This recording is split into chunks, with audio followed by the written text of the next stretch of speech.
আসসালামু আলাইকুম রাহমাতুল্লাহ। আমরা এখন ঐতিহ্যবাহী দাসবাড়ি মাদ্রাসা সুলতান আলাউদ্দিন হোসেন শাহ তার তত্ত্বাবধানে 1504 খ্রিস্টাব্দে নির্মিত হয়। আমরা দাসবাড়ি মাদ্রাসা দেখে এসেছি 1479 হিজরিতে 1479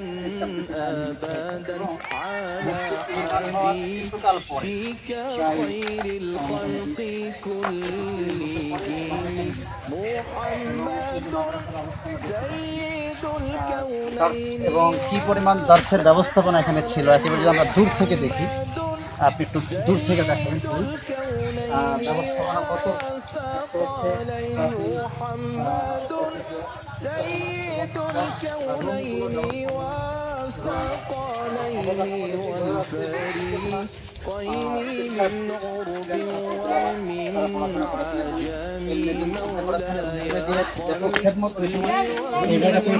আঞ্জাম তারা দিয়েছেন।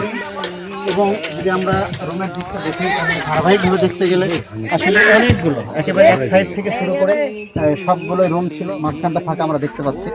তো এই ছিল ঐতিহ্যবাহী দার্স বাড়ি, যেখানে একেবারে আজ থেকে প্রায় 500 বছর পূর্বে, 500 বছরের আগে যে সময় কোরআন এবং হাদিসের দার্স এই জায়গাতে প্রচলিত ছিল, সুলতান আলাউদ্দিন শাহ তার তত্ত্বাবধানে দার্স বাড়ি মসজিদের পরপরই, যেহেতু মসজিদ হচ্ছে 1479 খ্রিস্টাব্দ, এরপরে মোটামুটি এটা হচ্ছে 1505 খ্রিস্টাব্দ, মোটামুটি 25-26 বছর পরে এসে মসজিদের 25-26 বছর পরে এসে মাদ্রাসা নির্মিত হয়। এই যে অবস্থাটা দেখছেন, শুধুমাত্র নিচের ভিত্তিপ্রস্তর বা নিচের অবস্থাটাই বাকি। এটা তো একটা সময় আলিশান একটা অবস্থা ছিল।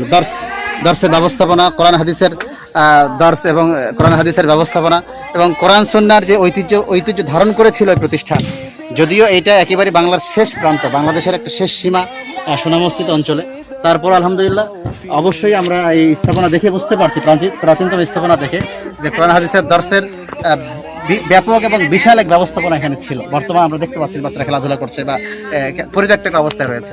আমরা অবশ্যই দোয়া করব, যেহেতু হাদিস বা কোরআনের দর্স এক সময় হয়েছে, আল্লাহ পাক রব্বুল আলামিন আবারও এই জায়গাটাকে আবাদ করে দিন, কোরআন এবং হাদিসের জন্য কবুল করুন, এবং এখান থেকে হাজার লক্ষ লক্ষ মানুষের ইলমি খেদমত তৈরি হোক এবং মানুষ আবারও এখান থেকে কোরআন সুন্নাহর আদর্শ এবং দ্বীন পাক।